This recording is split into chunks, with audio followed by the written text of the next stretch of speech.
Tous. Donc, je vous remercie pour votre présence et vous souhaite la bienvenue au nom de l'Alcazar pour cette conférence qui a lieu, qui est proposée dans le cadre des Olympiades culturelles et des Journées du patrimoine 2023. Donc cette année, comme le thème de ces Journées du patrimoine est le patrimoine du sport, nous avons invité Stéphane Mourlan qui nous a proposé une déambulation au travers des différents équipements sportifs marseillais afin de découvrir l'histoire du sport à Marseille. Donc Stéphane Mourlan est maître de conférences en histoire contemporaine à l'AMU, Aix-Marseille Université, et à Sciences Po Paris. Donc vous êtes spécialiste à la fois de l'Italie contemporaine et des relations internationales au travers du sport et des migrations. Donc je citerai quelques ouvrages que vous avez publiés sur ces sujets. Alors, Empreinte italienne, Marseille et sa région, en collaboration avec Céline Régnard, publié aux éditions Lieu-dit en 2014. Atlas de l'Italie contemporaine avec Aurélien Delpirou, paru en 2011 puis 2019 aux éditions Autrement. Histoire politique des Coupes du Monde de football avec Paul Dietschi et Yvan Gasto, paru en 2008 chez Vuibert. Je citerai également une histoire mondiale de l'olympisme, 1896-2024, qui viennent de sortir aux éditions Atlante. Marseille, l'italienne, histoire d'une passion séculaire, paru en 2021 aux éditions Arnaud Bisalion. Et enfin, le football dans nos sociétés, une culture populaire, 1914-1998, paru en 2006 aux éditions Autrement. Alors, une petite précision, une sélection de documents sur le sport et des ouvrages de M. Mourlan sont à votre disposition au 3e étage au département civilisation. Donc, après cette conférence, vous pourrez monter, les consulter et les emprunter. Je vous laisse avec M. Mourlan. Bonne conférence. Merci.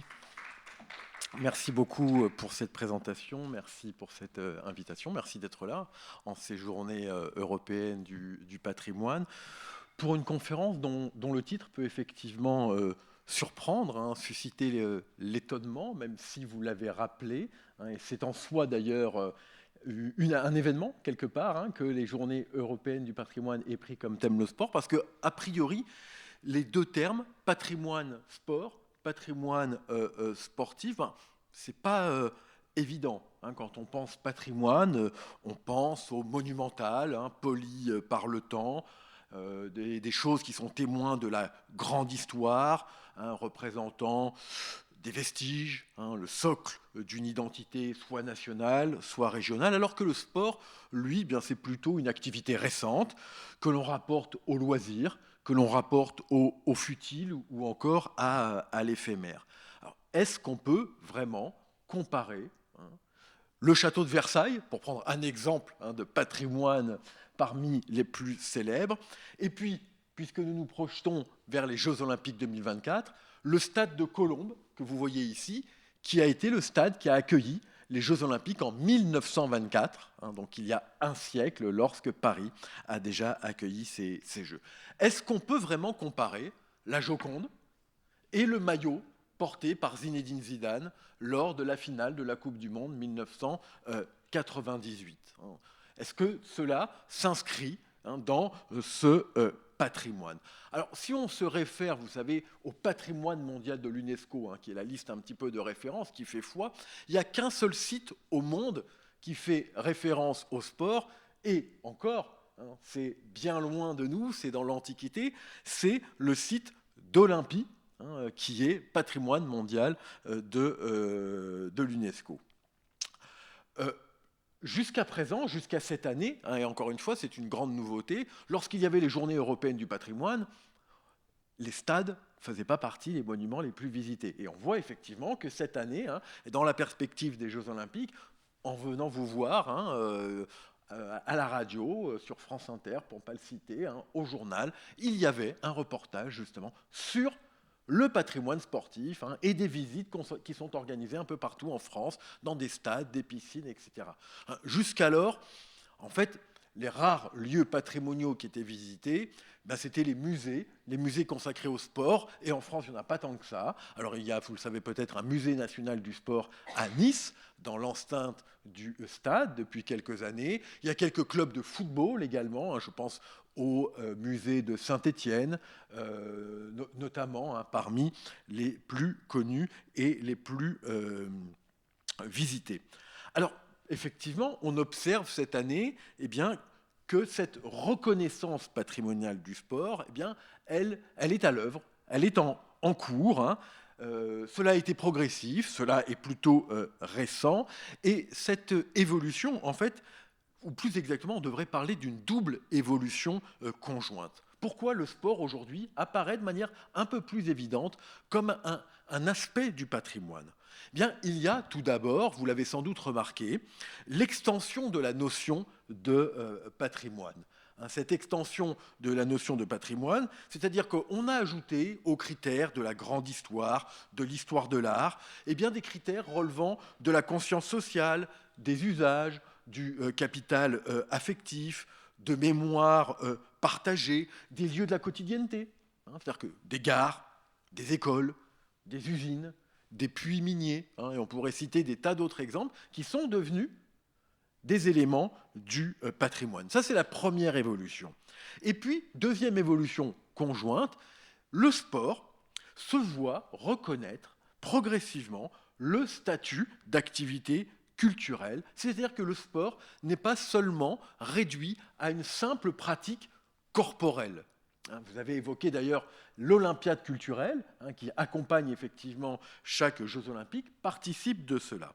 Et dès lors, s'impose l'idée, développée par l'un de mes collègue de l'Université d'Aix-Marseille, qui est aujourd'hui professeur émérite d'anthropologie, Christian Bromberger, eh bien que le patrimoine sportif présente une grande forme, diverses formes, des bâtiments, des équipements, des espaces naturels, des œuvres d'art, des objets de la pratique, ou encore des objets de la culture sportive. Une écharpe de supporter participe de ce patrimoine sportif, mais aussi des documents, des photographies, des films, des journaux, des ouvrages également.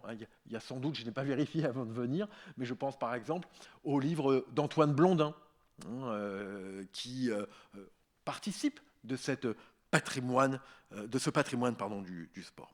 Alors effectivement, moi je vous propose là, en ce début d'après-midi, au travers du patrimoine sportif, de parcourir l'histoire du sport à Marseille. Alors il ne s'agit évidemment pas d'une histoire linéaire, d'une histoire chronologique, et encore moins d'une histoire exhaustive. S'il y a par exemple des fans de telle ou telle pratique sportive, de tel ou tel club marseillais, que je vais assurément oublier, vous voudrez bien m'en excuser et ne pas m'en faire le procès une fois cette conférence achevée. Alors ce patrimoine, il est ancien, il prend racine au XIXe siècle, au moment où s'invente le sport moderne. J'aurai l'occasion d'y revenir. On n'oublie pas cependant qu'à Marseille, comme dans le reste de la Provence, eh bien, on a joué avant de faire du sport. Ce qu'on appelle les jeux traditionnels, dont certains, comme l'emblématique jeu de boules, ont connu ce que l'on va appeler une sportivisation. Ce sont devenus des sports avec des clubs. J'aime à présenter ce document qui sont les statuts, il est là, de la boule Fadad, club marseillais en 1937. Il y avait la boule rocailleuse. Il y a toute une série de noms de clubs boulistes tout à fait intéressants et drôles. On peut aussi évoquer donc sportivisation, vous voyez avec à Marseille, à chaque fois ça se décale, le mondial, la Marseillaise à pétanque, qui est l'une des grandes compétitions. On voit ici donc une gravure de 1720 où on voit ces jeux. On pourrait évoquer aussi, et c'est l'occasion, vous voyez, de vous présenter des documents d'archives. Je cite les références, la plupart d'ailleurs viennent soit des archives départementales des Bouches-du-Rhône, soit des archives municipales de Marseille. Et vous avez ici un très beau document, je ne rentrerai pas dans le détail, qui évoque le jeu de Maille, qui était en fait un jeu entre le golf et le croquet. Or, ces jeux, quels qu'ils soient, en fait, s'inscrivaient dans des temporalités spécifiques, c'est-à-dire que c'était soit des temps forts des fêtes du calendrier, des fêtes religieuses ou folkloriques, ou soit on va s'affronter au coup par coup. Je vais vous donner un exemple. L'un des ancêtres du football, c'était la soule, qui était un jeu de balle. Or, il n'y avait pas de règles prédéterminées. En fonction du nombre de joueurs, en fonction de l'endroit, on pouvait jouer 4 contre 4, 5 contre 5, mais aussi 50 contre 50. On pouvait jouer sur la place du village, mais le terrain de jeu pouvait être l'espace entre deux villages. Et pourtant, c'est le même jeu. Or, justement, ce qui m'amène à définir ce qu'il faut entendre par sport, je vous disais il y a quelques instants que c'est une invention du 19e siècle, le sport est fondé sur l'autonomisation, l'uniformisation et l'abstraction. C'est-à-dire qu'il y aurait une égalité de chances entre les compétiteurs, c'est-à-dire une rupture avec la réalité sociale, avec la hiérarchie sociale. Que vous soyez aristocrate ou que vous soyez paysan, dans le sport, sur la ligne de départ, tout le monde est supposé être égaux. Il y a aussi des espaces spécifiques, les stades, les équipements sportifs. Et puis ce qui fait le sport, c'est la codification et l'institutionnalisation. Qu'est-ce que ça signifie? C'est que pour qu'il y ait sport, il faut qu'il y ait règles et règles universelles. On joue au football de la même manière partout dans le monde. On joue au rugby à 15, puisque c'est l'actualité aussi, c'est la Coupe du Monde de rugby, de la même manière partout dans le monde, sur le même terrain, les mêmes poteaux, la même taille de terrain, etc., etc. Et puis, il faut qu'il y ait institutions, pardon, j'allais oublier, c'est-à-dire des clubs, des fédérations qui vont organiser les compétitions qui sont elles aussi uniformisées. Voilà donc en quelques mots ce qui distingue le sport, ce que l'on va appeler les sports modernes, des jeux traditionnels. Et ces sports modernes, je vous le disais, ils ont été inventés en Angleterre. Et je parlais de rugby ici, notamment au collège de rugby. En fait, le sport est inventé dans des public schools qui, contrairement à ce que leur nom peut laisser penser, n'ont rien de public. Ce sont des établissements privés qui étaient dédiés à la jeunesse de l'aristocratie britannique. Et aussi surprenant que ça puisse paraître, en fait, dans ces établissements, c'était un peu le bazar, quoi. Ils avaient du mal à faire régner la discipline. Et donc, l'organisation, justement, de pratiques corporelles institutionnalisées, réglementées, etc., c'était un moyen de ramener la paix sociale dans ces établissements. Et à partir de là, je vous rappelle que la Grande-Bretagne était un empire au XIXe siècle, sur lequel le soleil ne se couchait jamais, empire formel ou informel, et c'est par le biais de l'empire britannique que les sports, notamment le football, ou j'allais dire les footballs, puisque pendant longtemps, vous le voyez sur cette image ici, bien, on avait du mal à distinguer si on jouait avec les pieds, avec les mains, on jouait un peu avec les deux. Et puis très progressivement, vous voyez ici, hop, non, c'est de ce côté-là, les premières règles du football, d'ailleurs, j'aurais dû être plus précis, du football association, celui que l'on joue avec les pieds. Vous avez peut-être remarqué, la FIFA, Fédération internationale de football association.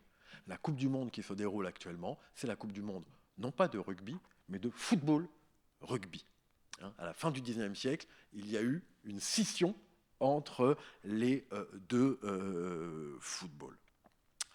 À Marseille, comme partout ailleurs, j'allais dire, eh bien, ce sont des Anglais qui vont pratiquer, et le premier club sportif marseillais, dont on sait très peu de choses, m'en demandez pas plus, s'il vous plaît, parce que je ne pourrais pas vous en dire plus, c'est l'Athletic Club, qui est fondé en 1875, voilà. On a juste la trace de sa fondation, on n'en sait pas beaucoup plus encore aujourd'hui. C'est difficile d'ailleurs d'une manière générale de dater précisément les premières manifestations de pratiques sportives. En France, en fait, il y a même une confusion au départ. Quand on parle de sport, on parle d'hippisme.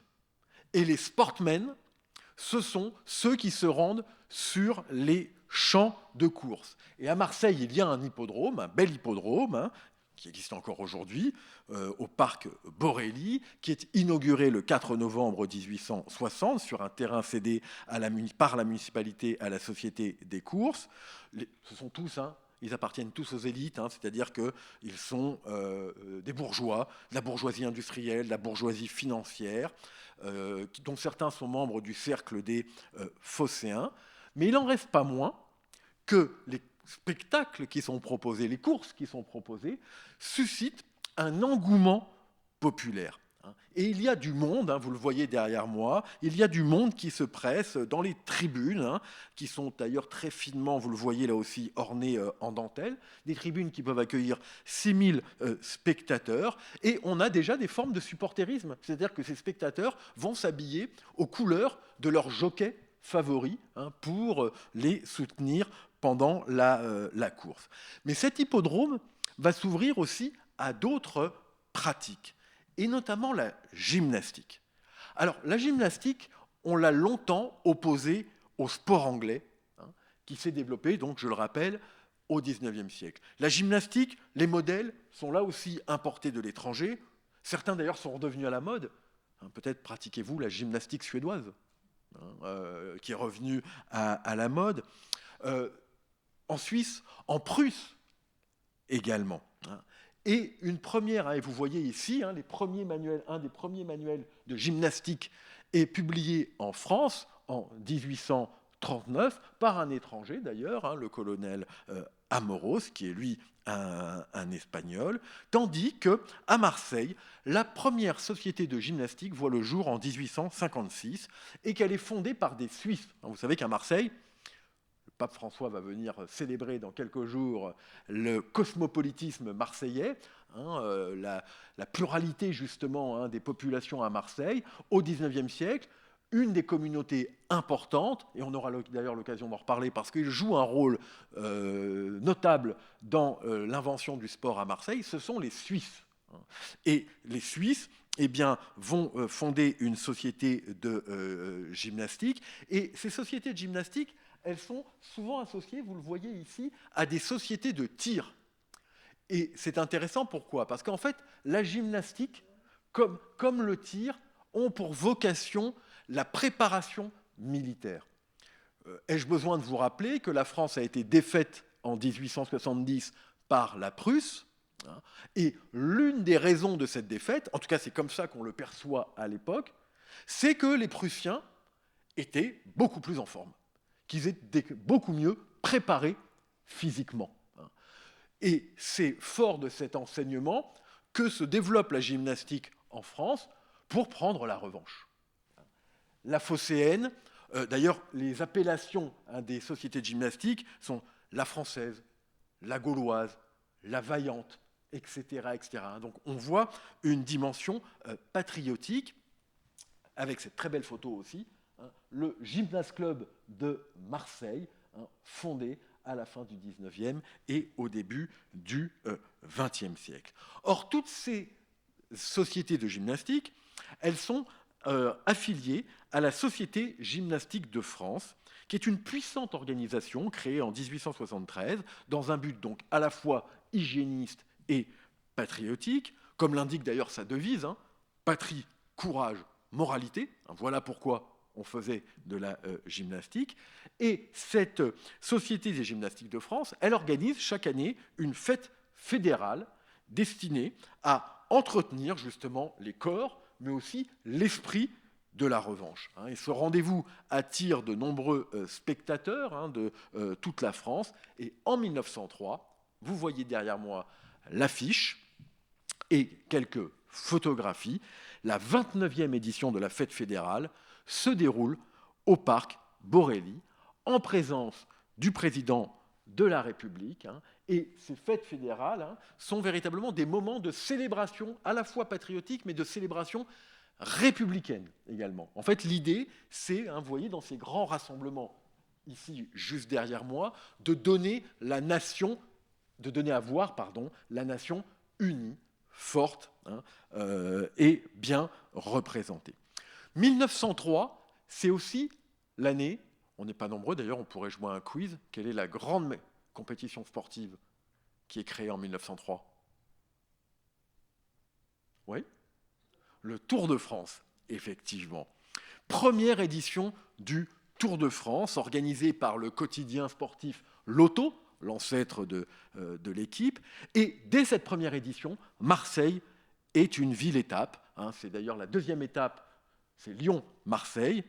Pour ceux qui suivent aujourd'hui le Tour de France, sachez que cette étape, c'est 374 km et que le premier va mettre 14 heures et 30 minutes pour parcourir cette deuxième étape donc du premier Tour de France. C'est au Parc Borelli que se joue l'arrivée de cette étape du premier Tour de France. Et depuis, Marseille est une ville-étape de cette épreuve. Si mes calculs sont bons, depuis donc 1903 jusqu'en 2017, Marseille a accueilli à 35 reprises une étape du Tour de France. Soit une arrivée, soit un départ, soit arrivée et départ.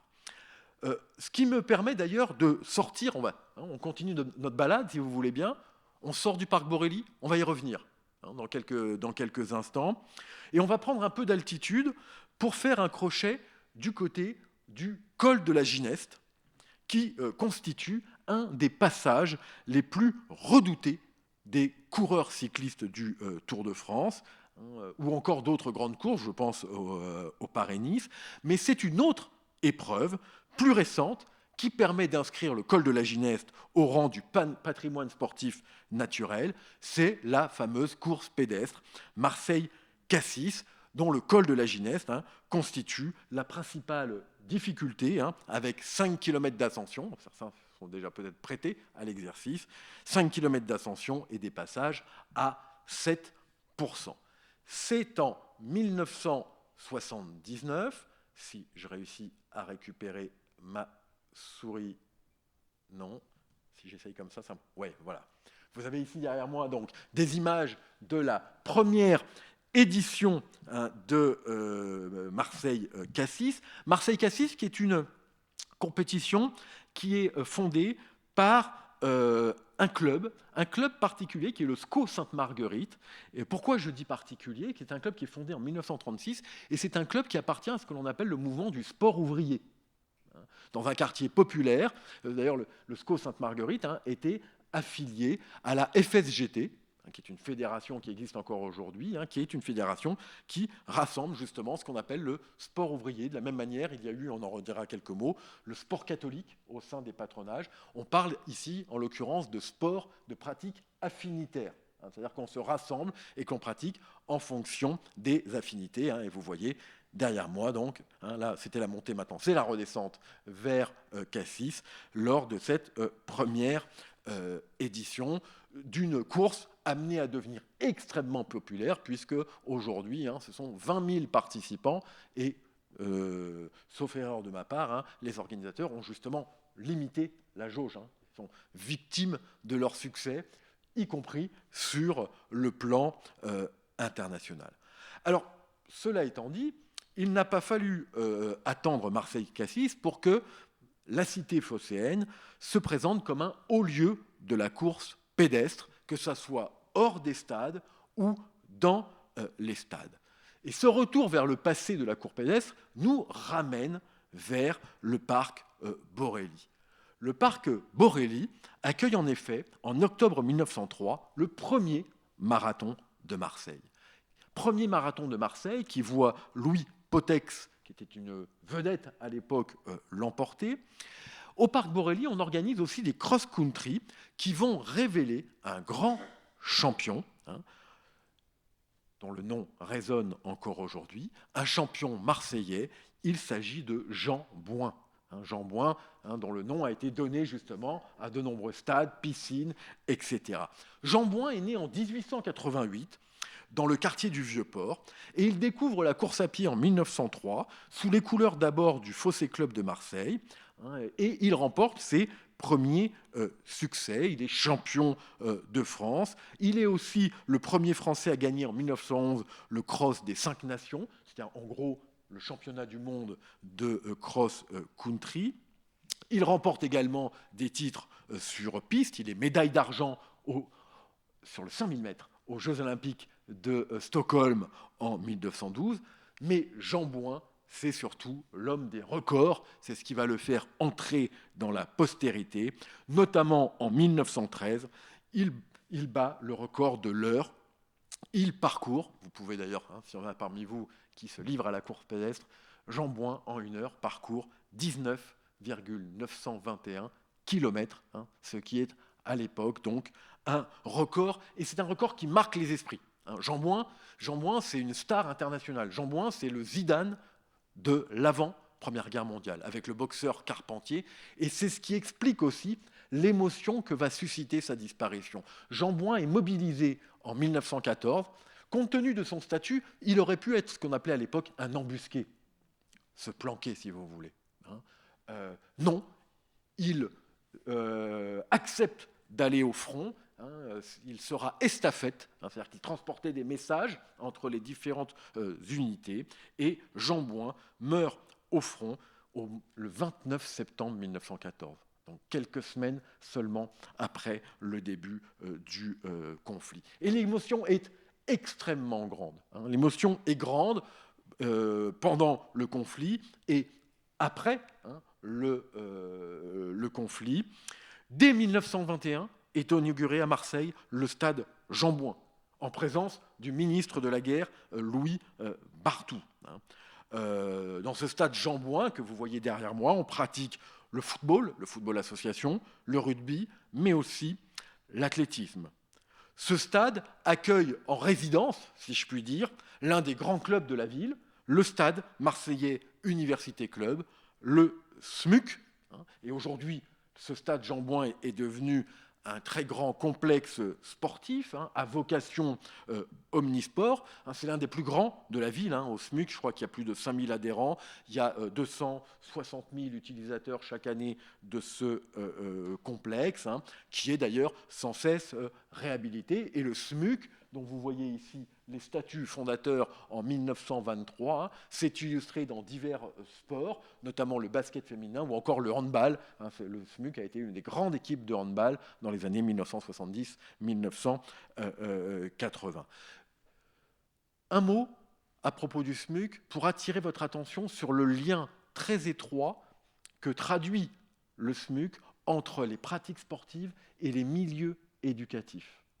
Et ce n'est pas anodin d'ailleurs que ce soit un professeur du lycée Thiers qui soit à l'origine du SMUC. On peut même peut-être parler de liens quasi consubstantiels entre le sport et l'éducation. On rappelle d'ailleurs que celui qui a introduit le sport en France, le baron Pierre de Coubertin, qui s'était rendu en Angleterre pour un séjour d'études, et face à la question que tout le monde se posait, c'est pourquoi on s'est fait ramasser, pourquoi on a pris une gifle par la Prusse en 1870, la réponse est on n'est pas prêt physiquement.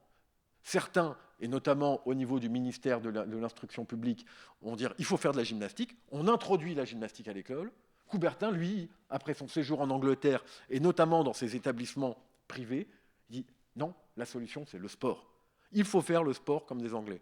Le sport va permettre, je le cite, de rebronzer la race française. On sait qu'à la fin du 19e, le terme de race est employé comme quasi synonyme du terme de nationalité. Par la suite, la plupart des gouvernements ou des régimes vont justement, dans une perspective de régénération, et le terme est très fréquemment employé, de régénération de la population française, de vitalité de la jeunesse française, engager, y compris à gauche, l'une des premières grandes politiques d'équipement sportif, y compris à Marseille, c'est celle qui est menée par le Front populaire. Notamment un nom peut-être là aussi qui résonne dans l'espace public, Léo Lagrange, sous-secrétaire d'État au sport et aux loisirs. Mais vous voyez, de l'autre côté de l'échiquier politique, le régime de Vichy, du maréchal Pétain, va aussi mettre l'accent sur l'éducation par le sport et contribuer à la construction de nombreux terrains de sport dans les écoles ou à proximité des écoles. Le patrimoine sportif, ce n'est pas seulement que des équipements. Il convient aussi d'intégrer au patrimoine sportif les plaques, les monuments commémoratifs, et on retrouve ici la figure et la statue de Jean Bouin. Là aussi, après la Première Guerre mondiale, il est décidé d'ériger une statue en l'honneur de l'athlète marseillais. Et cette statue, elle est commandée à une des grandes figures à l'époque de l'art, de la sculpture. Il s'agit de Constant Roux, qui a été Grand Prix de Rome. C'est également d'ailleurs Constant Roux qui va réaliser le buste de Jean Bouin qui figure, si vous allez au cimetière Saint-Pierre à Marseille. Vous pouvez aller voir la tombe de Jean Bouin avec le buste, alors qu'aujourd'hui, justement, cette statue qui a longtemps été posée, et vous voyez ici l'inauguration en grande pompe de cette statue au parc Borély, elle a ensuite été déplacée sur le parvis du stade Vélodrome, et aujourd'hui, c'est peut-être le moment de le dire, dans cette journée du patrimoine, dans cette perspective olympique, dans le cadre de l'Olympiade culturelle, eh bien, elle est dans un coin du stade Jean-Bouin. D'ailleurs, décelée de son socle, sans que l'on sache véritablement. Alors, le SMUC a la volonté, justement, de pouvoir la remettre à l'honneur dans le cadre du complexe Jean-Bouin, mais c'est une affaire à suivre. Le stade Vélodrome, une tribune, prend le nom de Jean Bouin, mais aussi d'un autre héros marseillais, si on peut dire, c'est Gustave Gannet. Ceux qui sont familiers du stade Vélodrome le savent. Gustave Gannet est un cycliste, lui, qui est un cycliste mort accidentellement, c'est un peu, une sorte de clin d'œil de l'histoire, au Parc des Princes, à Paris. Ça nous amène évidemment à l'incontournable, à l'emblématique stade Vélodrome, un navire amiral du sport marseillais. Et vous le voyez, j'ai pris cette photographie parce que à Marseille, dans l'imaginaire collectif, et surtout pour ceux qui sont étrangers à Marseille, il y a Notre-Dame de la Garde et le Vélodrome. Il est vrai aussi qu'il y a quelque temps, c'était, je crois, l'Équipe Magazine qui avait publié une enquête un peu à charge concernant justement l'état du sport à Marseille et des équipements sportifs, qui avait pour titre « À l'ombre du Vélodrome ». On pourra y revenir.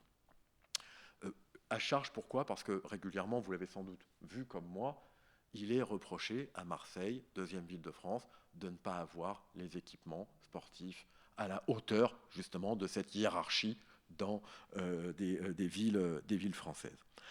Alors, ce grand stade, pourtant, c'était pas gagné. C'était pas gagné. D'ailleurs, comme la plupart, puisque le stade Vélodrome est inauguré en 1937. Vous voyez ici le plan original qui date de 1933 et sa façade originale également de 1937. 1937, pourquoi c'était pas gagné ? 1937, 1936, Front populaire. En fait, le Front populaire veut tout miser sur les équipements de masse et non pas les grands stades. Or, en 1938, la France accueille la Coupe du monde de football. La première, c'est en Uruguay, la deuxième, c'est en Italie, troisième édition de la Coupe du monde de football. Il faut des stades. Il y a le stade de Colombes, il y a un débat aussi à Lyon, à Bordeaux, pour construire ce que l'on appelle à l'époque, j'y mets des guillemets, des grands stades. Et finalement, on se laisse convaincre de l'intérêt de ces grands stades, au-delà de la perspective de la Coupe du monde de football. Il y a à la fois la période de l'entre-deux-guerres, c'est le moment vraiment où le sport devient un spectacle. Le sport devient un spectacle médiatisé par la presse, et pas seulement par la presse sportive. Certains sports sont particulièrement populaires. Le cyclisme, le vélo, c'est vraiment le sport roi. C'est pas le foot à l'époque. Alors, le foot commence déjà à être très populaire. Mais le cyclisme, c'est vraiment le sport populaire. Le cyclisme qui se professionnalise, le football qui se professionnalise. Premier championnat de France professionnel, 1932, avec à Marseille un club professionnel, en l'occurrence l'Olympique de Marseille. Alors, je ne vais pas retracer, l'histoire de l'Olympique de Marseille, bien connu par ailleurs. On rappellera que donc ce stade Vélodrome devient le stade de l'Olympique de Marseille, puisque l'OM y dispute son premier match officiel en championnat de France face à l'AS Cannes en 1937, que l'OM affronte le Torino, donc le club italien de Turin, l'un des deux clubs italiens de Turin, lors de l'inauguration du stade, en présence d'ailleurs de Léo Lagrange, que j'évoquais tout à l'heure. Jusqu'alors, en fait, l'OM dispute ses matchs dans un autre stade qui, lui, aujourd'hui a disparu et qui appartient à ce patrimoine sportif et patrimoine culturel, puisque je vous ai mis ici un extrait de ce film avec Rému et Fernandel, Les Rois du sport, film de 1937, dont la scène, vous la voyez, vous la suivez derrière moi, est tournée, puisque ce stade a aujourd'hui disparu, cette scène est tournée au stade de Luvone, qui se situait bien non loin de l'embouchure de Luvone, sur la plage du Prado, en fait entre l'hippodrome et l'avenue du Prado. Alors l'OM va y retourner à plusieurs reprises après la construction du stade Vélodrome, notamment lors de la Seconde Guerre mondiale, notamment lors de la présidence Leclerc, Marcel Leclerc, qui déjà à l'époque avait entamé un bras de fer avec la municipalité de Marseille. En fait, il voulait que la municipalité de Marseille baisse le loyer du stade Vélodrome. Et tant qu'il n'avait pas obtenu gain de cause, il est parti jouer à Luvone. Épisode moins glorieux de l'histoire du club, lorsque le club est redescendu en 2e division. C'est au stade de Luvone qu'il a joué. Mais c'est aussi au stade de Luvone qu'a évolué, parce que, peut-être certains le savent, mais en fait, l'OM n'a pas été le premier grand club de football de la ville. Et on retrouve les Suisses, puisque le grand club de football, c'est le Stade Helvétique. Et le Stade Helvétique, il joue au stade de Luvone, et fondé donc en 1907 par des Suisses. Et le Stade Helvétique est champion de France en 1909, 1911, 1913, champion de France amateur, bien sûr. Et il y avait donc d'ailleurs des derbies, et la presse déjà de l'époque faisait son miel de ces derbies entre le Stade Helvétique, le favori, la grande équipe, et le petit pousset, l'OM. C'était un peu le PSG-OM de l'époque. C'était Stade Helvétique contre l'Olympique de Marseille. Le Stade Vélodrome accueille des matchs internationaux, notamment, je vous l'ai dit, la Coupe du Monde 1938, et notamment un 8e de finale qui oppose l'équipe d'Italie à la Norvège. Et Marseille avait été choisi pour accueillir l'équipe d'Italie. Vous avez rappelé tout à l'heure que l'un de mes champs de recherche porte sur l'immigration, et en particulier l'immigration italienne, ce qui me donne l'occasion de vous rappeler qu'à cette époque-là, il y a 1/5 de la population de Marseille qui est italienne. Il y a plus de 120 000 Italiens à Marseille. Donc les organisateurs de la Coupe du Monde se sont dit « Ouais, super, on va mettre de l'ambiance au stade. On va programmer le match Italie-Norvège, qui d'ailleurs au départ était programmé à Antibes, à Marseille. » En fait, ça a été un flop. Ça a été un flop, d'une part parce que le stade Vélodrome, les tribunes n'étaient pas pleines, et surtout, les Italiens venus voir la nationale, comme on dit, eh bien, c'était des antifascistes. Alors que l'équipe de football était justement, on l'a pu l'appeler par la suite, la Squadra del Duce, l'équipe du Duce. Ce n'était pas le cas à Marseille, mais lorsqu'elle va jouer ensuite à Paris, contre l'équipe de France, elle jouera en noir. Vous savez, comme les chemises noires, avec le faisceau de licteurs. Je ne fais pas le geste, le salut romain en début de match. Là, l'hymne italien, la Marcia Reale, mais aussi était joué Giovinezza, qui était l'hymne des jeunesses fascistes. Donc, le sport instrumentalisé par le régime.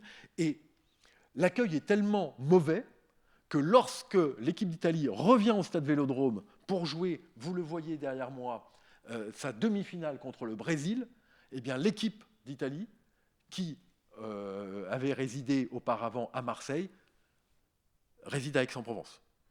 De peur d'être pris à partie par les anti-fascistes. Vous voyez, au passage, j'en profite, faire de l'histoire du sport, faire l'histoire du patrimoine sportif, c'est faire de l'histoire culturelle, bien sûr, c'est faire de l'histoire sociale, c'est aussi faire ce qu'on pourrait appeler de la grande histoire, de l'histoire politique. Alors ce stade Vélodrome, j'avance, il fait l'objet de plusieurs rénovations, souvent d'ailleurs à l'occasion de grandes compétitions internationales.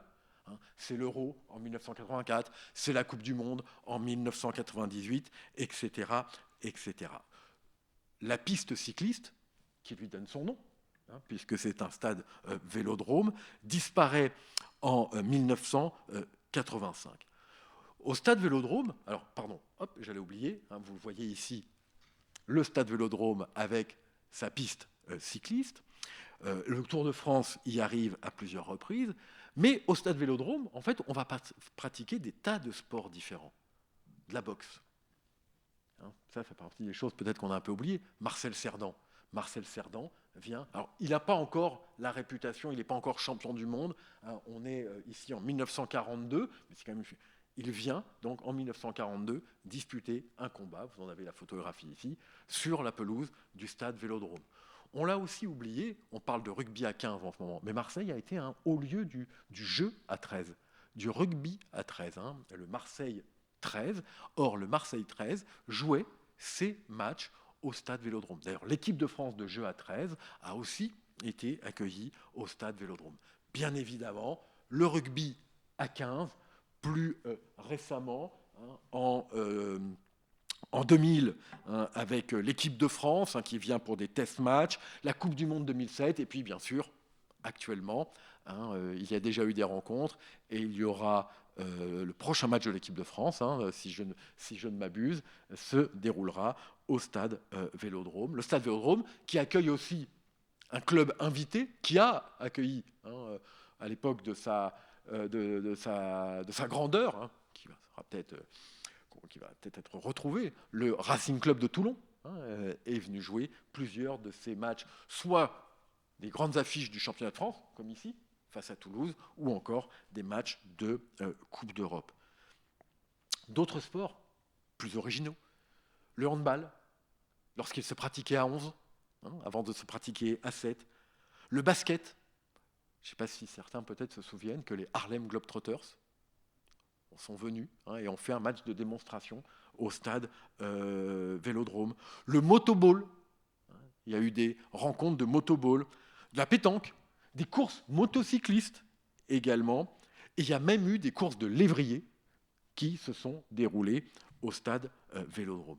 Et puis, certains, peut-être, se souviennent, ont été acteurs de la fête des écoles qui se déroule chaque année et qui met en scène justement les écoliers marseillais et notamment leur pratique physique. La gymnastique, vous voyez ces images de la fête des écoles de 1948 et ici une affiche de la fête des écoles 2017 et on retrouve ici ce lien entre sport et éducation.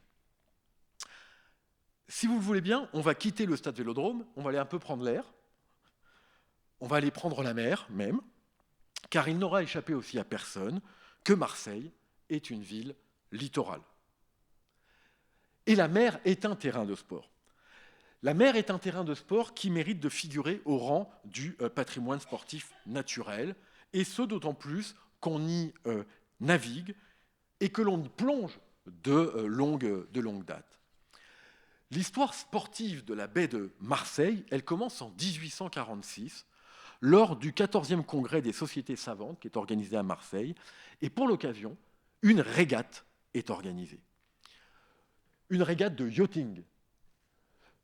Une activité, bien sûr, qui est pratiquée uniquement par les élites, qui sont d'ailleurs aussi à l'origine de régates. Vous voyez ici la Société des régates. Je vous ai mis ces documents sur lesquels je ne m'attarde pas. Là, c'est le programme officiel des courses nautiques de 1885. Et vous avez ici un plan, justement, de ces régates. Encore une fois, l'idée, pour moi, ou pour certains d'ailleurs, c'est tout à fait évident, quand on dit que l'on est historien, que l'on fait de son métier l'histoire, comme vous l'avez rappelé, on n'est rien, nous, sans ça, sans les archives, sans ces documents.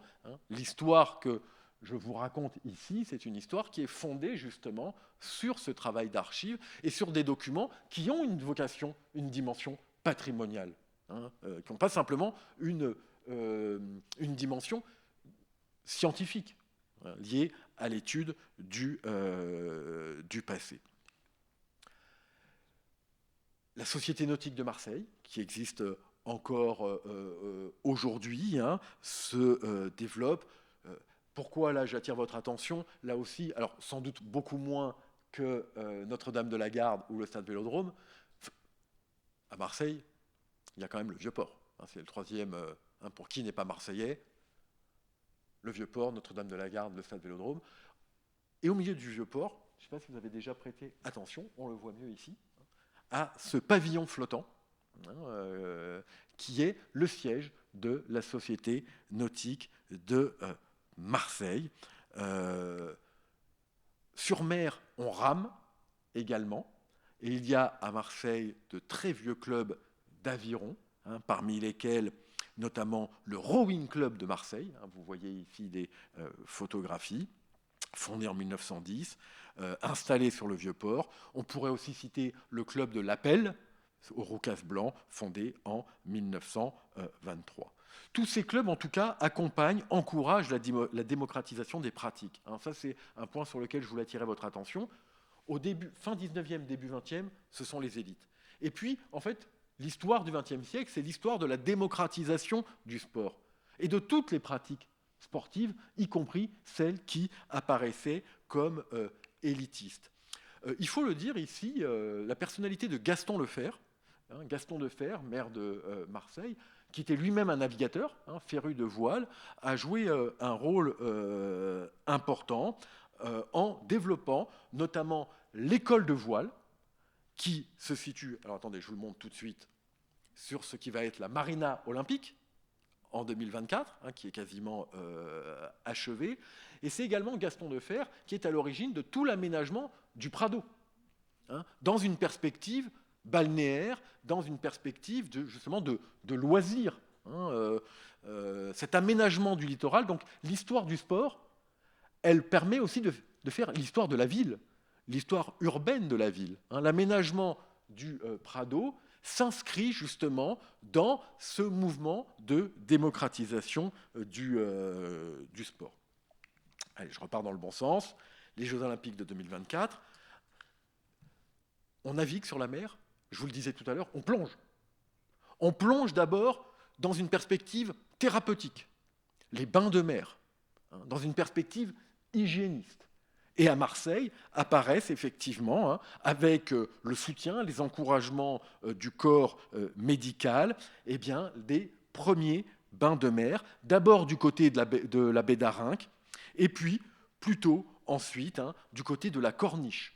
D'ailleurs, à bien des égards, là aussi, l'aménagement de la Corniche répond à cette appropriation de l'espace marin pour les bains de mer. Et vous voyez ici, on attribue, la municipalité attribue des baux pour l'installation de ces bains de mer. Vous avez l'établissement thermal et bains de mer du Roucas-Blanc, de part et d'autre. Est-ce que vous reconnaissez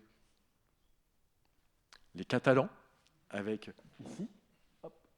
ici, aujourd'hui, c'est le cercle des nageurs, ce qu'on appelait la pointe du Portugal. Vous savez de quoi est faite cette pointe ? Ce monticule-là, ce sont les remblais du boulevard de la République, le boulevard impérial, qui ont été entreposés là et qui ont fait effectivement ce remblai. Ça appartenait à l'armée pendant longtemps. Donc, vous voyez, je ne rentre pas dans le détail, les cabines. Donc là, l'idée, on ne nage pas, on se baigne. On se baigne parce que ça fait du bien. Et tout à l'heure, je suis passé très vite parce que je ne veux pas être trop long, mais vous n'hésitez pas à me poser des questions tout à l'heure et on reviendra. C'était où ? Je suis passé tellement vite. Manuel des bains de mer, le docteur Robert, qui était un docteur marseillais. Et j'ai noté parce que ça vaut quand même le coup. Alors, pour le docteur Robert, dans se baigner, c'est bon pour la tuberculose osseuse et articulaire, la tuberculose ganglionnaire, le rachitisme chez les enfants, la plupart des affections gynécologiques, pardon, c'est de l'époque, c'est pas de moi, là aussi je veux pas, l'hystérie chez les femmes, c'est le docteur Robert qui le prétend à l'époque, la mélancolie également, messieurs, l'impuissance, il faut se baigner. Donc, toute une série, et tout ça, effectivement, un médecin, on n'est pas...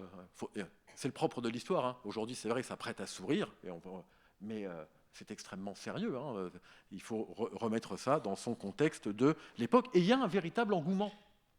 En revanche, il y a un tel engouement, que on a même pu imaginer un moment que Marseille deviendrait une cité balnéaire, comme Nice, Cannes, hier.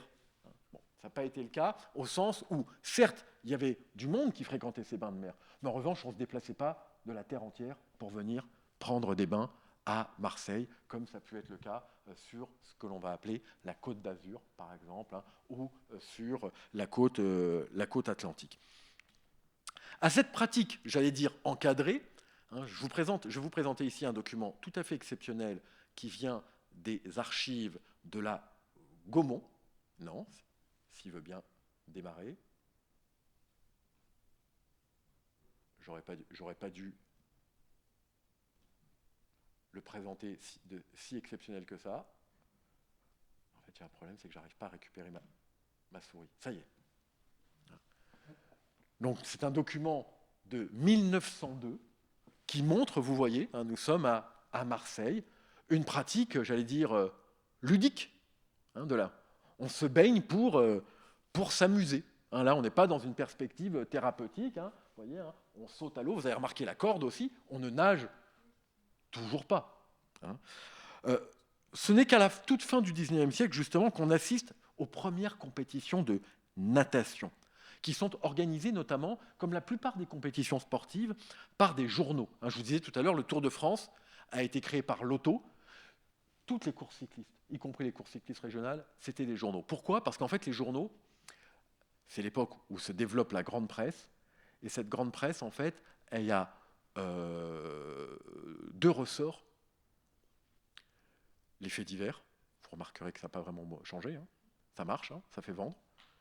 Et un truc qui fait vendre aussi aujourd'hui, de manière un peu différente, on appelle ça aujourd'hui des séries, à l'époque on appelait ça des feuilletons, que l'on lisait dans les journaux sous forme d'épisodes. Or le sport, c'est formidable.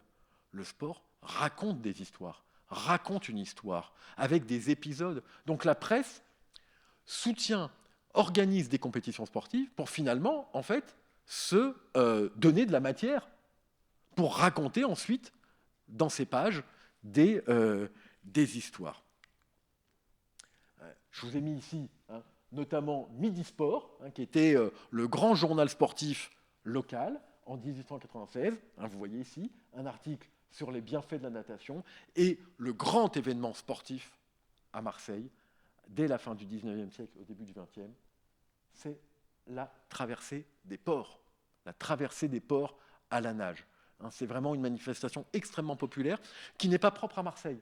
Partout en France, où il y a des ports, c'est vraiment un moment à la fois festif, sportif, et à Marseille, c'est déjà le cas. Cette pratique de la natation, elle se structure. Vous voyez ici le procès-verbal de la réunion fondatrice d'un des plus grands clubs. On a évoqué l'Olympique de Marseille, on a évoqué le SMUC. Je vous l'ai dit, on va en oublier, mais quand même, parmi les grands clubs de la ville, il y a le Cercle des nageurs de Marseille, qui vient s'installer justement à la pointe du Portugal que j'évoquais tout à l'heure. Or, vous allez me dire, mais en quoi ça concerne justement la mer ? Il n'y a pas de piscine. À l'époque, on nage en mer, y compris le water-polo. Vous savez que le Cercle des nageurs de Marseille est l'un des plus grands, si ce n'est le plus grand club français de water-polo. Les premiers matchs de water-polo se déroulent en mer. On délimite un terrain dans l'espace marin. Vous voyez ici, encore regardez ici, le bassin de nage est dessiné en mer. Vous voyez là aussi les compétitions qui sont organisées. Et en fait, il faut attendre 1931 pour voir le Cercle des nageurs doté d'un premier bassin, qui sera d'ailleurs un bassin d'eau de mer, avant effectivement que ne soit construit un bassin couvert, avec ce fameux toit qui à l'époque était un symbole de modernité, et qu'effectivement la natation devienne une pratique, j'allais dire d'intérieur, une pratique de piscine, même si on renoue avec la nage en eau vive, et Marseille notamment est le lieu d'une des plus grandes compétitions internationales de nage en mer. Il s'agit du défi Monte Cristo. On en est à la 22e ou 23e édition. Là aussi, un événement considérable. 5000 nageurs. On considère que c'est le premier événement justement européen de natation en mer. Alors, je vous propose de finir cette balade et de revenir sur Terre. On a fait un petit détour par la mer. Revenons sur Terre et on va même prendre à nouveau un peu d'altitude, car aussi surprenant que ça puisse paraître, de prime abord, Marseille comporte un patrimoine sportif naturel inscrit dans l'histoire de l'alpinisme et de l'escalade. Vous l'avez deviné, il s'agit des calanques, avec 3400 voies répertoriées. Les calanques sont aujourd'hui l'un des plus célèbres sites d'escalade en France et en Europe. Et c'est à partir des années 1880 que les calanques sont parcourus par des férus d'escalade et fondée en 1874 la section provençale du Club alpin français, le fameux CAF. C'est également la Société des excursionnistes marseillais, qui était une association extrêmement importante, qui se donnait d'ailleurs justement pour mission de sortir de l'air vicié de la ville, d'aller prendre le grand air. Ce sont ce que l'on appelle aujourd'hui des randonneurs. Mais, voyez, on se livre déjà, et notamment moi j'aime beaucoup cette photographie, on voit ces dames habillées selon les usages de l'époque, c'est-à-dire de manière assez peu sans doute adaptée à la pratique de l'escalade que l'on voit ici. De nombreuses voies vont être explorées, notamment il y a des grandes figures de l'escalade. Georges Livanos, dit le grec, grande figure de l'escalade, et puis, bien sûr, Gaston Rebuffa. Alors, tout à l'heure, je parlais justement de patrimoine et de la diversité du patrimoine. Ceux qui ont l'habitude de se promener dans les calanques ont sans doute remarqué la plaque commémorative en l'honneur de Gaston Rebuffa, qui participe de ce patrimoine sportif. À partir des années 1960, avec notamment l'émergence des topo-guides, etc., c'est une destination, on vient, je ne sais plus, c'est en train de m'échapper, on vient du monde entier, je ne sais plus dans quelle calanque il y a ce que l'on appelle le piton des Américains. On vient de Californie pour gravir les parois. Il y a en Californie, je pense notamment à Yosemite Park, El Capitan. Certains connaissent peut-être s'ils ont un ordinateur Apple, puisque ça a donné le nom à un des systèmes d'exploitation. Et ces gens qui sont des habitués de ces grandes voies d'escalade viennent à Marseille, et viennent dans les calanques et lui donnent une renommée tout à fait internationale. Aujourd'hui, vous n'êtes pas sans savoir que justement l'engouement autour de ce que l'on va appeler les sports de nature, ou alors avec un anglicisme, le sport outdoor, escalade, la randonnée, le VTT, je vais en oublier en mer, toutes les pratiques de planche à voile, kite, jet ski, etc., posent bien évidemment la question de l'environnement et de la protection des sites. C'est aussi un des enjeux importants. Je me permets d'ailleurs, en cette journée du patrimoine, de faire la publicité d'une exposition qui sera inaugurée au mois d'avril 2024 aux archives départementales des Bouches-du-Rhône, et qui est une exposition consacrée à l'histoire des activités nautiques dans notre région. Je me le permets parce que j'en suis le commissaire scientifique de cette exposition. Nous voilà peut-être, pour se laisser peut-être un peu de temps, parvenus au terme de cette balade patrimoniale, même si on n'a pas bougé de nos chaises. Alors, bien sûr, cette balade, elle aurait mérité bien d'autres étapes pour découvrir des sites qui ont aujourd'hui disparu. Je me contente de les évoquer. Est-ce que vous avez déjà entendu parler de l'American Park, qui était une piste de patinage à roulettes qui se trouvait en lieu et place du parc Chano aujourd'hui et qui était extrêmement populaire. Avez-vous déjà entendu parler des arènes du rond-point du Prado ? Ça peut-être un peu plus, hein, ça a pu rester dans la mémoire. C'est vrai que ça ne vient pas forcément à la corrida. La corrida, on pense à Arles, hein, on pense à Nîmes, on ne pense pas à Marseille forcément de prime abord. On aurait pu aussi évoquer des monuments, enfin des équipements, en voie de patrimonialisation. Certains d'entre vous, en tout cas moi ça a été le cas, pas à Marseille, mais ailleurs, ont appris à nager dans ce qu'on appelle les piscines tournesol. Il en reste 5 à Marseille, dont 2 qui sont inscrites au patrimoine du XXe siècle. Une, en tout cas, de mémoire, c'est la piscine de Bonneveine. Intéressant, ces piscines tournesol, vous comprenez bien pourquoi on les a appelées ainsi. Là, elle est blanche, souvent elles étaient jaunes. Et en fait, elles participaient de ce qu'on appelait le plan 1000 piscines, qui a été mis en place dans les années 70, alors que le secrétaire d'État à la jeunesse et au sport était un Marseillais, député de Marseille, Jacques Comiti. Et ça s'inscrit aussi dans un constat qui a d'ailleurs toujours son actualité. Les Français, et en particulier, vous le savez, c'est pas moi, les Marseillais ne savent pas nager, pour le dire dans une très très large majorité, ce qui pose évidemment des problèmes de sécurité. Et puis accessoirement, c'était aussi l'une des raisons pour lesquelles justement le gouvernement du général de Gaulle, puis de Pompidou, donc avec Comiti à la jeunesse et sport, on était nuls. Je ne sais pas si aux Jeux Olympiques de Rome en 1960, on revient bredouille quasiment.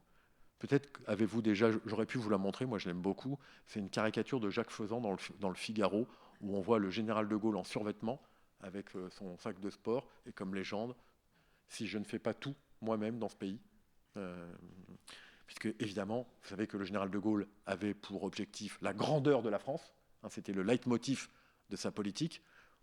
Les sportifs n'étaient pas à la hauteur de l'ambition. Donc ces piscines tournesol, autre endroit qui fait venir, vous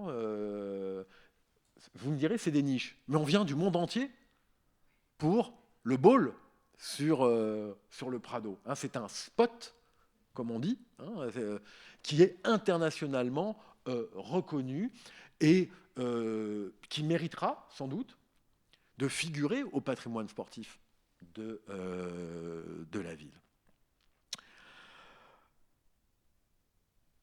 Bien d'autres choses que vous pouvez aussi découvrir sur un site internet.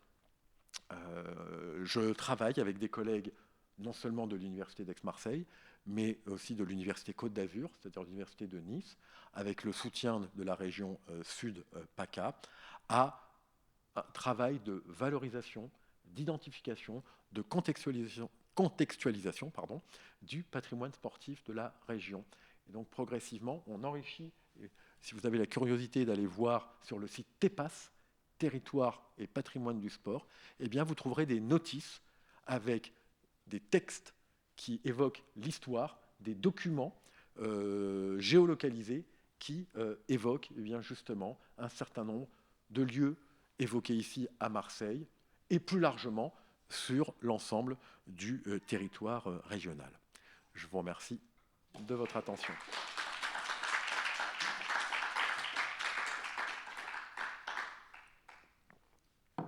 Alors il y a peut-être des questions, des remarques, sans doute pour me faire observer que j'ai oublié de parler de tel ou tel endroit, de telle ou telle personne, mais bien volontiers, c'est le moment justement de rappeler, dans cette journée du patrimoine, des aspects de ce patrimoine marseillais. Moi, j'avais une question. C'était concernant la piscine du Cercle des nageurs. Ouais. Je voulais savoir si c'était une piscine olympique ou parce que c'est une chose qui m'a étonnée en arrivant à Marseille, c'est qu'il n'y a pas de piscine olympique. Alors, il y a la piscine couverte, pas le bassin extérieur. Oui, vous savez que parmi les dossiers, justement, quand Marseille, et disons-le, on n'est pas là évidemment pour polémiquer, etc., mais c'est une réalité, effectivement. Il y a un sous-équipement à Marseille et qui est particulièrement criant. Alors, visiblement, la municipalité souhaite s'emparer avec parmi les mesures symboliques de cette politique volontariste, la réouverture que l'on nous dit prochaine de la piscine de Lumini, Ah oui, c'est ça, oui. qui visiblement est au programme, je ne sais pas à quelle échéance. Je sais qu'il y a aussi un élargissement des horaires d'ouverture des piscines aussi. Oui, oui. L'été, alors là c'est une réponse aussi à un contexte environnemental, et effectivement, j'ai lu sans doute comme vous, j'ai peu été dans la région cet été, mais qui est effectivement pour répondre à la canicule, il y avait effectivement gratuit, voilà, et plus largement ouverte. Ouais. Il y aurait un bassin extérieur au niveau du Mucem aussi. Alors, ça, il y aurait, vous avez raison d'employer le conditionnel, parce que effectivement, à l'occasion des Jeux Olympiques, il était question justement dans le bassin artificiel qui est au pied du Mucem, il était question de faire une piscine ouverte à tous. Aux dernières nouvelles, ça ne sera pas le cas, donc en 2024, pour des raisons de sécurité, parce que apparemment, en fait, il y a la possibilité de passer sous le Mucem. Enfin, il y aurait la possibilité. Voilà. On retrouve, comment dire, malheureusement, les raisons, je ne suis pas spécialiste, l'argument est sans doute fondé, mais encore une fois, ça vient entretenir, vous savez que c'est Marseille, la mauvaise réputation.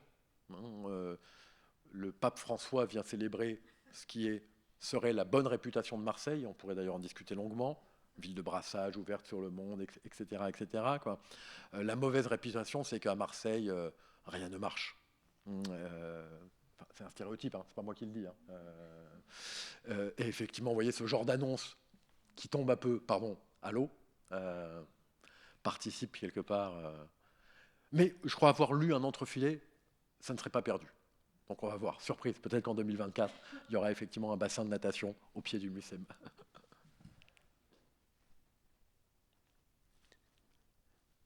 Est-ce qu'il y a d'autres questions, des questions ou des remarques? N'hésitez pas à partager justement vos connaissances sur un lieu du patrimoine sportif marseillais que je n'aurais pas évoqué.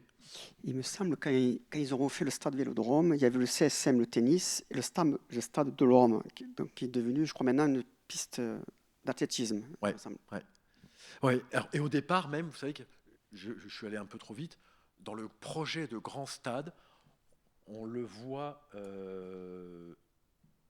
bon, je ne sais pas pourquoi, j'arrive pas à atteindre ma souris. Il y avait un grand palais des sports. Oui.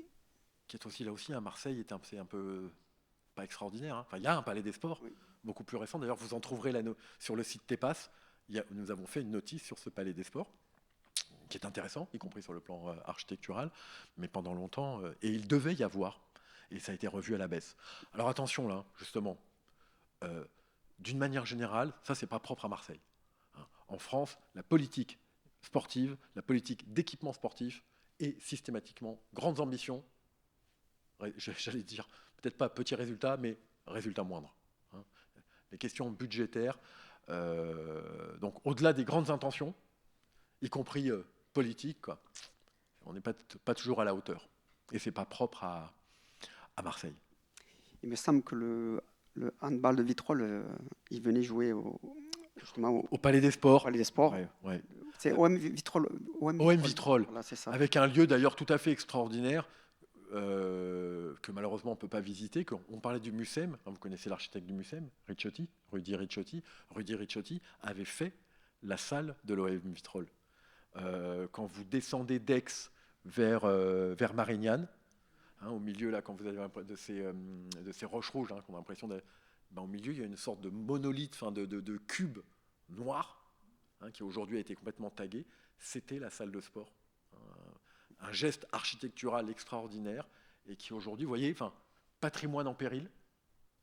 Cette salle de sport, donc d'un grand architecte qui est vraiment aujourd'hui est fermée. Il est même question de détruire. À Vitrolles, il y a un collectif qui s'est mobilisé pour tâcher de sauver ce patrimoine architectural, parce que là on est au-delà là, du sport, et éventuellement justement envisager une reconversion, une revalorisation du lieu. Et pour souligner, pardon, excusez-moi. les deux compétitions de tennis que nous avons dans la région, enfin à Marseille, c'est au Palais des Sports, justement, Ouais. l'Open de Marseille. L'Open 13, ouais. Et peut-être peu de gens le savent, mais il y a les féminines qui ont été au TCM, au Tennis Club de Marseille. Ouais. Donc l'ancien président était le père de Guy Forget, me semble, à l'époque. Il y a le tournoi des féminines, celles qui ont perdu, je crois, au premier tour de Roland Garros. Elles sont redistribuées dans ce tournoi qui est en début juin, il me semble. Alors, puisque vous parlez tennis, j'aurais pu vous montrer tellement d'autres choses, mais parmi les images surprenantes que l'on peut retrouver dans les archives, et qui, vous voyez, on n'a pas toujours toutes les explications, etc. À Marseille, il y avait un court flottant, un court de tennis posé sur la mer. Sur le on a l'image, on a retrouvé l'image dans les archives. On n'en sait pas beaucoup plus. Pour l'instant, on n'a pas trouvé d'autres sources ou de témoignages nous expliquant pourquoi, qui pratiquait sur ce court de tennis. Mais ça donne une image, en revanche, tout à fait saisissante. Il me semble un champion marseillais, il y avait donc Sébastien Grosjean. Oui, bien sûr. Et Guy Forget est marseillais. Forget, pas marseillais. Il n'est pas marseillais. Peut-être Voilà. non. Mais Grosjean, oui. Oui. Et j'avais une autre question. Au moment, lors du rachat de l'OM, je crois par les Américains, enfin par le McCourt, il me semble qu'ils avaient parlé de déplacer le centre d'entraînement à un moment, peut-être à l'hippodrome. Je ne sais pas si. Ouais. Enfin, il me semblait. Non, oui, ça a été un projet. Oui. Ça a été effectivement un projet. Là aussi, entre l'ambition et la réalité. J'en sais pas beaucoup plus, mais je profite de votre question, non pas pour botter en touche, mais pour évoquer justement la dimension patrimoniale de l'OM, si je peux me permettre. Moi, j'ai été consulté il y a quelques années, je n'étais pas tout seul, par l'OM, en vue d'un musée. Oui. Avec les anciens maillots, tout ça, non? C'est pas ça? Ouais. Sauf que, et à Marseille, d'ailleurs, moi, c'était le discours que je tenais, Marseille est sans doute l'une des rares villes en France où faire un musée du football, un musée de l'OM, aurait un sens qui dépasse le football. C'est le cas à Saint-Étienne, c'est le cas à Barcelone. Vous savez que le musée du Barça est le musée le plus visité de Barcelone.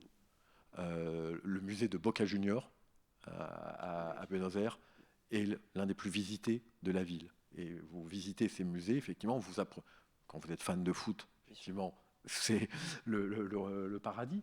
Mais vous apprenez, le musée du Barça, c'est un musée de la Catalogne. J'allais même dire du catalanisme. Et à Marseille, justement, au-delà de tous les clichés, parce qu'évidemment, Marseille ne se réduit pas à l'OM, mais l'histoire de l'OM nous dit des choses de l'histoire de la ville. Alors non seulement il n'a pas été simple de convaincre les dirigeants de l'époque de cela, qui avaient pour projet de faire une boutique et ensuite un musée. Moi, je ne suis pas muséographe, mais vous avez remarqué que dans n'importe quel musée du monde, et pas seulement de football, il y a d'abord le musée et après la boutique. Mais au-delà, je vous dis ça avec une certaine ironie un peu grinçante, parce que je trouve ça dommage quand on voit l'argent qui est brassé dans le football, puisqu'en fait ce musée n'existe ou pas. Enfin, on parle de musée de l'OM, mais surtout c'est que l'OM n'a pas de patrimoine. Aussi étonnant que ça puisse paraître. Un club comme... Ils n'ont pas un maillot, ils n'ont pas une licence, ils n'ont rien. Les livres de comptes, là on parle même d'archives, les livres de comptes des années 60-70 sont entre les mains de clubs de supporters. 93, dont le club OM n'a rien. Alors, attention, je vous dis ça, il faut replacer dans le contexte où justement, à l'exception des grandes fédérations, je pense, la FIFA, le CIO, un jour vous allez à Lausanne, allez voir le musée olympique, c'est formidable. Et si vous n'êtes pas... moi j'ai aussi travaillé, puisque vous l'avez rappelé, dans les archives du CIO, c'est extrêmement... Et contrairement à ce qu'on pourrait prendre, on ne vous cache rien. Moi j'ai travaillé dans les archives de la FIFA aussi.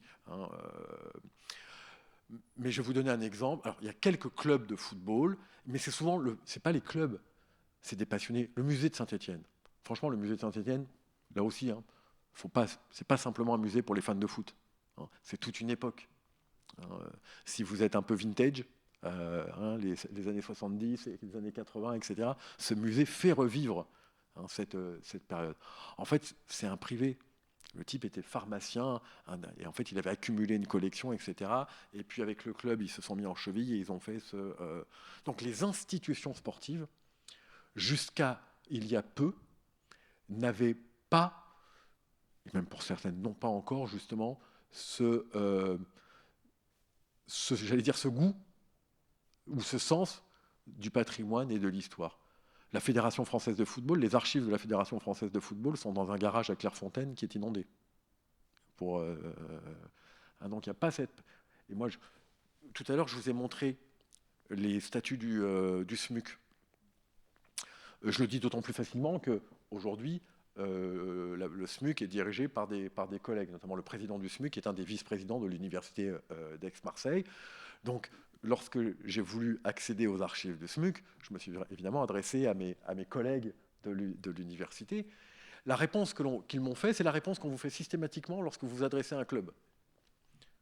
On n'a rien. Ah non, ça n'a aucun intérêt, etc. C'est à ma 3e visite dans les locaux de Jean Bouin, et on discute, etc. Et d'un seul coup, il y a une personne qui passe et qui dit « Vous devriez jeter un œil dans cette armoire là-bas au fond ». Et dans cette armoire, là-bas au fond, il y avait effectivement une série de 4-5 gros ouvrages reliés qui sont tous les procès-verbaux des premières années du SMUC. On ne voulait pas me les cacher, mais en fait, personne ne le savait, et la personne qui le savait n'en voyait pas l'intérêt. Je pourrais vous raconter la même anecdote pour le Cercle des nageurs de Marseille. Après moult discussions, on me donne accès à un local, une remise, avec de la terre battue. On m'ouvre la porte, des vélos, des coupes, des médailles, des papiers. Et je fais un pas, je marche sur un papier, par terre, à même le sol. C'est le papier que je vous ai montré tout à l'heure. Ce sont les statuts de 1921, les premiers statuts du Cercle des nageurs. Ils étaient par terre. Et évidemment, je ne dis pas ça pour faire le procès. Mais vous voyez, en fait, il n'y a pas d'intérêt. Il n'y avait pas. Et là, on voit justement, et notamment le fait que, par exemple, les journées européennes du patrimoine soient consacrées au sport, etc. On voit là ces derniers temps, vous voyez, je travaille là actuellement donc à cette exposition, et je sens les mentalités évoluer. C'est-à-dire qu'aujourd'hui, lorsque je m'adresse ou lorsque les archivistes s'adressent à des clubs, on sent qu'aujourd'hui, ils sont plus réceptifs. Alors, ce n'est pas forcément très structuré, c'est un peu le bazar, etc. Toujours une réticence. Les historiens, ça, on a l'habitude. Qu'est-ce que vous voulez ? Les gens ont toujours peur qu'on déterre leurs affaires de famille. C'est évidemment ça. Pas ça, pardon. On vient... donc, il faut rassurer, etc. Il faut y aller plusieurs fois. Et puis, progressivement... Et là, on voit, et je pense... Vous allez dire que je n'arrête pas d'en faire la pub, mais justement, je pense que cette exposition, elle devrait être chouette parce qu'on a réussi et parce que les gens sont plus spontanément, il y a cette idée de faire l'histoire, qu'effectivement, ça a du sens. Que montrer dans une exposition qu'est-ce que je pourrais vous donner comme exemple, quoi, une vieille bouée, ça peut dire des choses, quoi. Ça peut, Pour revenir au SMUC, ils ont fêté leur 100 ans cette année. Ouais. D'ailleurs. Avec un livre qui a été publié, c'est l'une de mes collègues qui travaille à la faculté des sports, Marianne Barthélémy, qui est l'auteur effectivement d'un très beau livre avec beaucoup d'illustrations sur les 100 ans du SMUC. Tout à fait. J'avais une question, moi. Comment vous expliquez la disparition du stade helvétique comment il s'était mangé par l'OM ? Oui. Ouais. Après la guerre. En fait, c'est lié aussi à un changement, la progressive professionnalisation. Et l'OM, qui était un club multisport, y compris on parlait de natation, il y avait une section natation à l'OM, c'est effectivement progressivement imposé. Et puis ces Suisses-là, ces Suisses qui étaient... je n'ai pas eu le temps de rentrer dans les détails, mais cette communauté suisse à Marseille, qui était une communauté principalement de commerçants, francophones aussi, et qui s'est dissous dans le tissu de la ville. Hein, donc, c'est un club qui a perdu, effectivement, qui n'a pas résisté aux évolutions de la ville.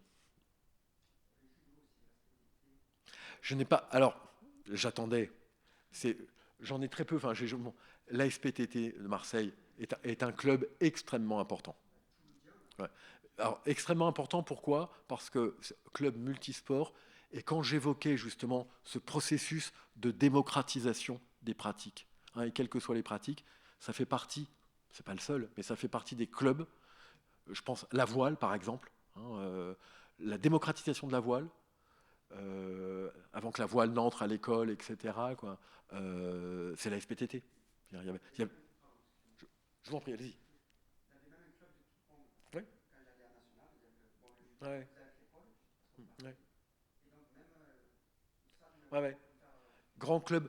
Ce qui me permet de vous dire, pardon, que il y a bien des choses encore à découvrir. Enfin, l'histoire du sport à Marseille est à faire. Moi, j'ai un de mes étudiants, hein, qui est en train de faire une thèse, donc de doctorat en histoire, sur la fabrique des territoires du sport à Marseille. Et en fait, on se rend compte que, y compris à la fin de sa thèse, il y aura encore beaucoup de choses. Il y a eu, il y a des petites choses que l'on connaît, mais il y a encore tellement de choses à... Et j'insiste sur ce point, cette histoire du sport, elle a un intérêt que je pourrais qualifier de sportif, mais pas seulement. Si je le disais dans une formule un peu facile, mais qui est tout à fait significative, faire l'histoire du sport à Marseille, c'est faire l'histoire de Marseille. On pourrait changer d'échelle, hein. Faire l'histoire du sport en France, c'est faire l'histoire de la France, etc., etc. De la même manière, vous l'avez dit, faire l'histoire de l'olympisme, c'est le sens du bouquin, et on en sort un autre prochainement, qui sera un gros bouquin avec plein d'images dans la perspective des Jeux Olympiques, 1200 images, 600 pages, l'éditeur 6 kilos fera le livre, qui s'appelle Olympisme, justement une histoire du monde. Faire l'histoire de l'olympisme, c'est faire une histoire du monde aussi. Hein, donc l'histoire du sport n'intéresse pas que les sportifs. Mais j'imagine que je prêche des convertis, puisque vous êtes là.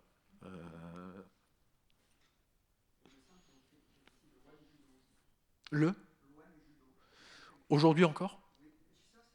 Ça, je ne sais pas.